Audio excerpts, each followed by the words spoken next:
Hari ini kita melihat saudaraku bagaimana kita memelihara persatuan dalam tubuh Kristus. Minggu yang lalu kita mendengarkan firman Tuhan mengenai maksud atau tujuan yang kekal dari Allah Bapa. Satu tujuan yang tetap di hati Bapa. Apakah tujuan yang terdapat dalam hati Bapa dari mulanya? Apakah tujuan itu? Saudaraku, dengan singkat saya ulangi lagi pada hari ini, bahwasanya tujuan kekal daripada Allah Bapa, yaitu supaya Dia memiliki manusia-manusia yang seturut dan segambar dengan Dia sendiri. Itulah sebabnya, saudaraku, Tuhan menciptakan Adam dan Hawa yang segambar dengan Tuhan. Dan Tuhan sangat memberkati Adam dan Hawa. Tuhan sangat mengasihi Adam dan Hawa. Dan Adam dan Hawa memperoleh hak atau kebebasan untuk memilih dari Tuhan. Tuhan memilih, Tuhan memberikan kebebasan untuk memilih pada Adam dan Hawa. Dan diminta Tuhan supaya Adam dan Hawa ini mematuhi Tuhan. Itu sebabnya Tuhan memberikan satu pohon di tengah taman Eden itu yang tidak boleh diambil buahnya atau dimakan buahnya.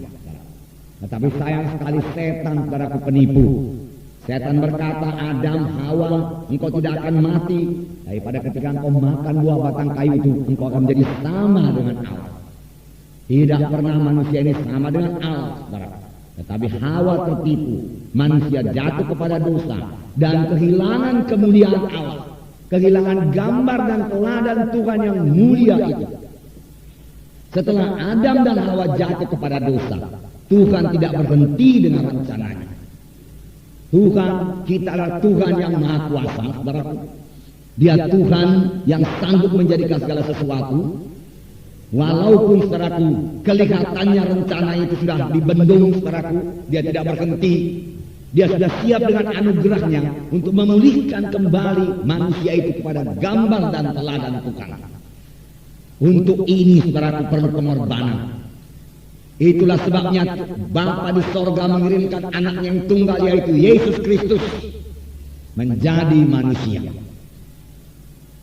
Manusia semua sudah jatuh kepada dosa dan kurang kemuliaan Allah. Dan akibat daripada dosa itu, jadilah keberatan kepada manusia ini. Jadilah kesusahan kepada manusia ini. Yang dari mulanya bukan kehendak Tuhan. Tuhan menghendaki Adam dan Hawa bahagia. Tuhan menghendaki Adam dan Hawa sehat. Tuhan menghendaki Adam dan Hawa hidup dalam kelimpahan. Demikian juga semua keturunan Adam dan Hawa. Pada mula pertama Tuhan menciptakan Adam dan Hawa, Tuhan berkata, berkembang biaklah, penuhilah bumi ini, dan taklukkanlah isinya. Dari mulanya Tuhan menghendaki manusia itu berkuasa. Tetapi itu tidak kejadian karena dosa. Memang dosa merusak manusia ini. Dosa memisahkan kita daripada Tuhan. Dosa, saudaraku, menghilangkan kemuliaan Tuhan dalam kita. Tetapi Tuhan tidak meninggalkan manusia begitu saja. Dia sangat mengasihi manusia ini. Tuhan tahu rencananya pasti jadi. Tetapi sesuatu harus diperbuat oleh Bapa di sorga, yaitu menebus manusia ini dari dosa. Itulah sebabnya Dia mengirimkan anaknya yang tunggal, Yesus Kristus, turun ke dunia ini untuk menebus kita yang berdosa ini, supaya kita yang sudah kemuliaan, yang sudah kehilangan kemuliaan Allah itu, dapat kembali lagi memilikinya. Saudara yang kekasih dalam nama Yesus, bagaimanakah Tuhan melaksanakannya? Allah kita itu Allah yang adil, Allah kita itu Allah yang suci. Maka keadilan Tuhan menuntut supaya tiap-tiap dosa mesti dihukum. Kalau dosa dibiarkan saja, maka Allah itu bukan Allah yang adil.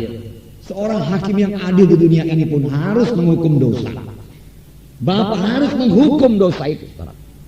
Dan lagi kesucian Bapa di sorga, saudaraku. Kesucian sorga itu menuntut, saudaraku, tidak ada dosa yang bisa masuk ke sorga. Kesucian sorga akan dikotori oleh satu dosa yang masuk ke sorga. Padahal semua manusia ini sudah jatuh kepada dosa. Jadi bagaimanakah jalannya supaya manusia ini bisa kembali lagi kepada Tuhan? Harus ada seorang yang dikorbankan. Dan ini memang sudah diterangkan Tuhan dalam perjanjian lama melalui nabi-nabinya. Pada waktu itu, dikala bangsa Israel berbuat dosa, maka mereka harus menyembelih seekor domba yang tidak bercacat celah. Darahnya dicurahkan di atas mezbah, itulah penebus dosa mereka.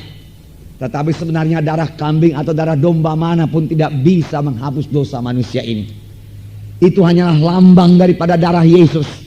Karena hanya darah Yesuslah satu-satunya yang bisa menyucikan kita dari segala dosa kita, saudaraku. Saudara, kemudian Yesus datang dan dia menjadi manusia. Tidak ada dosa pada Yesus.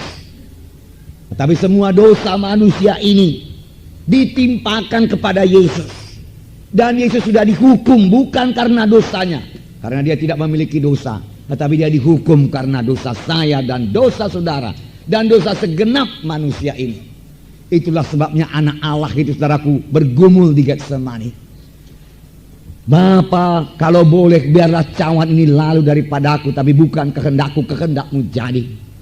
Sebenarnya Yesus berkata, Bapa, kalau ada jalan yang lain supaya manusia ini bisa selamat dan sampai ke sorga, marilah kita tempuh jalan itu. Janganlah aku menanggung dosa yang begini keji dari seluruh manusia ini. Tetapi Bapa berkata, tidak ada jalan lain, anakku. Kalau engkau tidak memikul dosa manusia, semua manusia akan ke neraka. 3 kali Yesus berdoa. Pada kali yang ketiga Tuhan Yesus berkata, jikalau tidak ada jalan lain Bapa, melainkan aku harus menanggungnya juga, biarlah ku tanggung semua dosa manusia. Lalu dia minum cawan itu, saudaraku, cawan dosa manusia. Mulai saat itu Yesus ditangkap. Antara imam-imam datang dan menangkap Tuhan Yesus. Petrus mencoba membela Yesus dengan mengangkat pedangnya dan memarah hamba imam besar. Jatuh daun telinganya. Tetapi Yesus berkata, hai Petrus, sarungkan pedangmu. Apa engkau pikir aku tidak bisa memanggil sekarang ini juga 12 legion tentara malaikat untuk membebaskan kita? Tetapi kalau aku panggil tentara malaikat, bagaimanakah bisa manusia ini ditebus dari dosanya? Tidak ada yang menebus manusia ini dari dosanya. Sarungkan pedangmu, Petrus. Jangankan 12 legion, 1 legion tentara malaikat sudah sanggup mengalahkan seluruh tentara Roma dan tentara imam-imam. Jangankan 1 legion, 1 malaikat saja sudah cukup, saudaraku. Tetapi Tuhan tidak berbuat demikian. Karena memang tujuannya datang ke bumi ini untuk menebus manusia dari dosa. Untuk mengangkat manusia dari kematian rohani. Dan memberikan satu kehidupan rohani kepada manusia itu. Supaya manusia itu kembali segambar dengan Tuhan. Karena itulah tujuan kekal dari Allah Bapa dari mulanya. Supaya manusia itu kembali mulia. Kembali kepada rupa dan teladan Tuhan. Yang kelak dibentuk Tuhan terus. Didewasakan Tuhan terus sehingga menjadi pengantin Kristus, saudaraku. Menjadi pengantin Kristus, saudaraku. Saudaraku yang kekasih dalam nama Yesus. Kemudian Yesus, saudaraku, diadili. Kemudian Yesus, saudaraku, mengangkat salib dari Yerusalem ke Golgota, di mana tangannya dipaku, kaki dipaku, kepala diberi mahkota duri, darah merembes, saudaraku, menetes dari seluruh tubuh Tuhan Yesus. Darah yang suci, darah yang tidak berdosa. Apakah gunanya darah ini dicurahkan? Firman Tuhan berkata, kamu ditebus bukan dengan emas dan perak. Emas dan perak tidak bisa menebus kita berapapun banyaknya. Tetapi kamu ditebus dengan darah yang mahal, darah anak domba atau darah Yesus yang tidak bercacat, tidak bercelah, yaitu darah Yesus menebus kita. Dan firman Tuhan berkata dalam 2 Korintus 5:21, Yesus telah dijadikan dosa supaya kamu jadi kebenaran di hadapan Tuhan. Inilah berita Injil, saudaraku. Sebab pada waktu Yesus di kayu salib, saudaraku, terjadi perpisahan dengan Allah Bapa. Yesus berteriak, Eloi, Eloi, lama sabachthani. Bapa, mengapa engkau tinggalkan aku? Bapa meninggalkan Yesus karena pada waktu itu, saudaraku, itulah perpisahan yang pertama dan yang terakhir, saudaraku. Mengapa? Karena Yesus sudah dipenuhkan dengan dosa manusia. Tetapi itu tidak lama, saudaraku. Kemudian Yesus berkata, sudah genap. Dan Yesus mengembuskan napasnya di kayu salib di Golgota. Yesus mati. Sudah genap ditanggung oleh Tuhan Yesus semua dosa, apapun besarnya, betapapun merahnya, betapapun kejinya, semua sudah ditanggung oleh Tuhan Yesus. Dan firman Tuhan berkata dalam 2 Korintus 5:21, Yesus telah dijadikan dosa supaya kita jadi kebenaran di hadapan Tuhan. Benar, saudara. Kita dibenarkan bukan karena kebaikan kita. Kita dibenarkan bukan karena kejujuran kita, saudaraku. Bukan.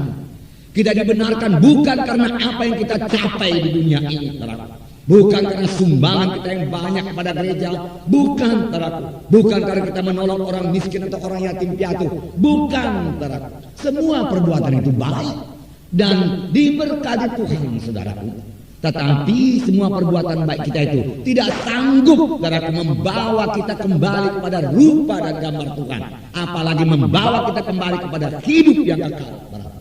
Hanya ada satu juru selamat, hanya ada satu jalan ke surga, yaitu Tuhan Yesus Kristus. Tidak ada jalan lain, saudaraku.